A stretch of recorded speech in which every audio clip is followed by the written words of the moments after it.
Bonjour, bienvenue à toutes et à tous, je suis Emmanuel Portaneri et je suis avec vous pour cette formation sur la relation client.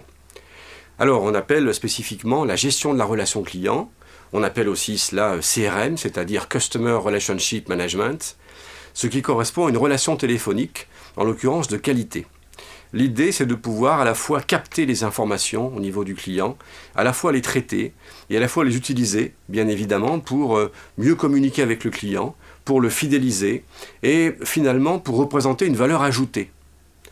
L'idée, c'est que plein de choses sont possibles en termes de communication avec le client. Vous avez la relation Internet, vous avez les chats sur Internet, c'est-à-dire effectivement des échanges immédiats sur un site internet avec un conseiller. Et puis vous avez bien sûr ce qu'on appelle les appels entrants et les appels sortants qui correspondent à la relation téléphonique. Voilà les différents objectifs donc auxquels est confrontée une personne qui intervient dans ce type de relation client. Principalement fidéliser le client, maintenir la relation, la construire si pour l'instant le client est un prospect, mais aussi fidéliser sur du long terme effectivement la relation avec le client et malheureusement, quand c'est nécessaire, gérer les conflits, gérer les réclamations qui arrivent et de préférence satisfaire le client.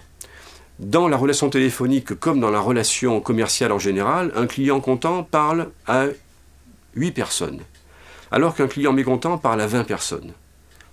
Que ce soit dans face à face ou en relation téléphonique classique, il est donc essentiel bien sûr de satisfaire le client pour qu'à la fois il puisse parler de vous en positif, mais aussi, si malheureusement il y a un conflit spécifique, il faut éviter qu'il sature votre service d'appel tout au fil de la journée.